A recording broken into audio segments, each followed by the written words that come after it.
RS brothers లో ఆషాఢం KG sale మళ్ళీ మొదలైంది. మరెన్నో క్రేజీ ఆఫర్స్ ఖైదీ చేయండి ఆర్ఎస్ బ్రదర్స్. తెలంగాణ రాష్ట్ర బీజేపీ అధ్యక్షుడిగా రామచంద్రరావు గారు బాధ్యతలు తీసుకున్న తర్వాత స్మూత్ సైలింగ్ ఉందా, రఫ్ రోడ్ అనిపిస్తోందా, ఛాలెంజెస్ ఉన్నాయా? మాట్లాడుకుందాం. మనతో పాటుగా రామచంద్రరావు గారు ఉన్నారు. హలో అండి, నమస్తే అండి.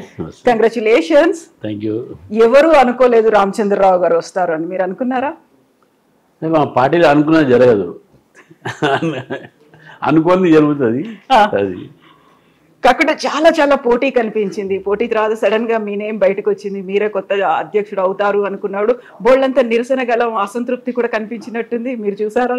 అవన్నీ అసంతృప్తి కాదులేండి, అవన్నీ పెద్ద అంటే ఇప్పుడు పార్టీ పెరుగుతున్నప్పుడు ఆస్పిరేషన్స్ పెరుగుతాయి, పార్టీ పెరుగుతున్నప్పుడు కాంపిటీషన్ పెరుగుతుంది, పార్టీ పెరుగుతున్నప్పుడు కాంపిటీషన్స్తో పాటు రకరకాల కొత్త కాన్ఫ్లిక్ట్స్ వస్తుంటాయి. ఇవన్నీ భాగం పాలిటిక్స్లో, this are part of it. కాబట్టి పెద్ద nothing wrong in asking.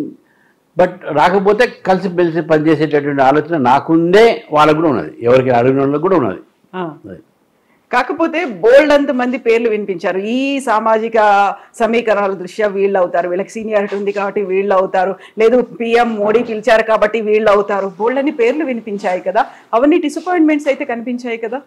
Disappointment ఏం లేదండి, ఎందుకంటే ఒకటి ఇప్పుడు నేను అడిగింది లేదు, పార్టీ మనకు పని చేయడానికి ఇచ్చింది. ఏదో నాకు బాధ్యతను ఏదో కిరీటం కాదు ఇది. ఇప్పుడు మిగతా అడిగిన వాళ్ళు కూడా పని చేయడానికి అడిగారు, కానీ వాళ్ళకి ఆల్రెడీ ఒక పని ఉన్నది, ఎమ్మెల్యేనో ఎంపీనో ఉన్నారు. నాకు పార్టీలో ఉన్న అనుభవం ఉన్నది, నేను పార్టీకి సమయం పూర్తి సమయం ఇచ్చేటటువంటి నాకు ఉన్న నా పని టైం అంతా కూడా ఇవ్వగలుగుతాను. మిగతా వాళ్ళకు వాళ్ళ కాన్స్టిట్యూన్సీ పబ్లిక్ ఇవ్వాల్సి వస్తుంది, అది వస్తుంది కాబట్టి వాళ్ళకు ఆ ఒక కన్సిడరేషన్ నన్ను చేసింది వచ్చింది నేను అనుకుంటున్నాను. వన్ ఆఫ్ ది రీజన్ ఆ పార్టీని పనిచేసేటటువంటి ఒక పూర్తి సమయం ఇచ్చేటటువంటి ఒక వ్యక్తి కావాలి. ఎందుకంటే ఈ టైంలో ఎందుకంటే పార్టీ పెరుగుతుంది కాబట్టి, అధికార దిశలో మనం పెరుగుతున్నాం కాబట్టి ఒక ఫుల్ టైం ఇచ్చేటటువంటి ఒక వ్యక్తి కావాలి. కాబట్టి నన్ను పార్టీ తీసుకున్న విషయం నేను గమనిస్తున్నాను. అంతేగానే ఒకరు తక్కువ చేస్తున్నా ఒకరు ఎక్కువ చేసే విషయం కాదు ఇక్కడ. సో రామచంద్రరావు గారు ముందు నుంచి బీజేపీ ఏబీవీపీ నుంచి వచ్చారు, బోల్డన్ని పోరాటాలు చేశారు. అయినప్పటికీ కూడా చాలా సాఫ్ట్ స్పోకెన్, అగ్రెసివ్గా మాట్లాడారు. ఇప్పుడు ఉన్నటువంటి ఈ పాలిటిక్స్లో తూతూ మేమే కాదు, చాలా తీవ్ర స్థాయిలో ఉన్నప్పుడు రామచంద్రరావు గారు ఇంత సాఫ్ట్గా వెళ్తే సరిపోతుందా, సెట్ అవ్వదేమో అనుకునే వాళ్ళకి ఏం చెప్తారు? నేను చెప్పేది ఏమో, వాళ్ళ వారం రోజులుగా చూస్తున్నారు కదా నాది పర్ఫార్మెన్స్, ఎవరు సాఫ్ట్ ఎవరు కాదు అనేది ఇప్పుడు కనబడుతుంది కదా. నేను సాఫ్ట్గానే ఉంటాను, నేను ఆలోచనలో సాఫ్ట్ ఉంటా అని ఉంటా. కానీ నా సిద్ధాంతం వచ్చినప్పుడు, నాకు ఉన్నటువంటి నా ముందు ఉన్న అంశాలు వచ్చినప్పుడు, దానికోసం పోరాడేటప్పుడు డెఫినెట్గా నా అంత స్ట్రాంగ్ ఎవరు ఉండరు, అది నేను రాసిస్తాను మీకు. In all my convictions, no compromises on my convictions, my commitments. ఐడియాలజికల్గా కానీ పాలసీ పరంగానే నా ఒక పార్టీని ముందు తీసుకుపోయించిన కానీ the strongest man is Ramachandra Rao. June 30th మీరు బాధ్యతలు స్వీకరించారు. ఇప్పటికి జూలైలో ఉన్నాము, ఇంకా ఎండ్ అవ్వలేదు, జూలై కూడా 1 month కాలేదు. ఏది టఫ్ టాస్క్ అనిపిస్తుంది? అటు సమస్యల మీద పోరాడడం, ప్రతిపక్ష బాధ్యత పోషించడమా, లేకుంటే పార్టీలో ఉన్నటువంటి ఇంటర్నల్ ఇష్యూస్, గ్రూప్స్ అనేవి ఉన్నాయి, వీటిని ట్యాకిల్ చేస్తూ ముందుకెళ్ళడమా? ఇంటర్నల్ ఇష్యూ అంటే దాదాపు అన్ని పార్టీలు ఉంటాయి.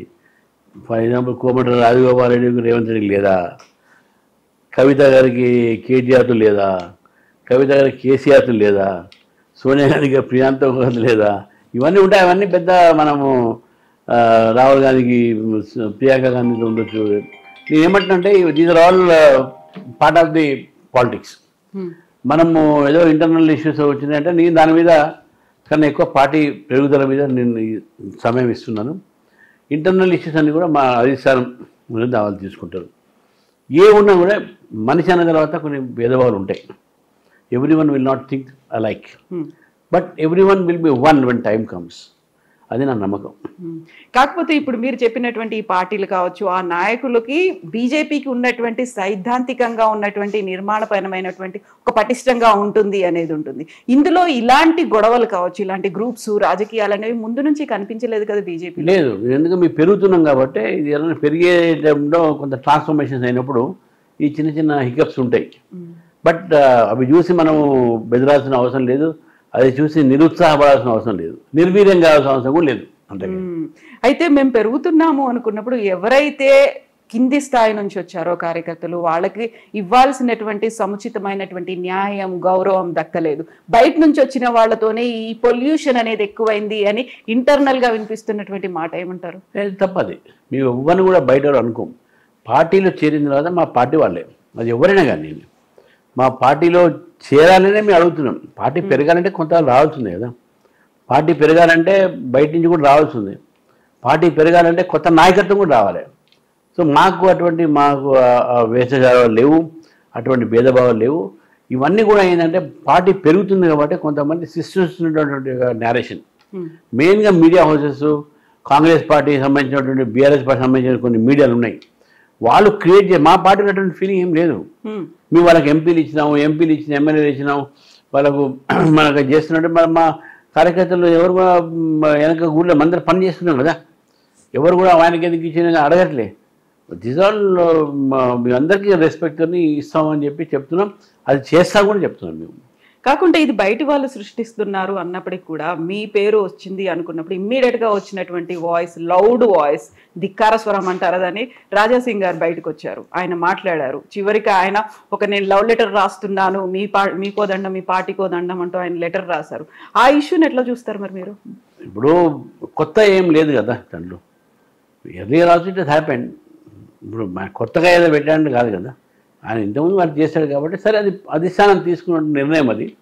అధిష్టాన నిర్ణయం మీద అందరం కూడా కట్టుబడి ఉంటాం అనేది మేమందరం ఆలోచిస్తాం. మేమైనా దాని మీద ఆయన మాకు శత్రువు కాదు, మాకేమి ఏది కాదు.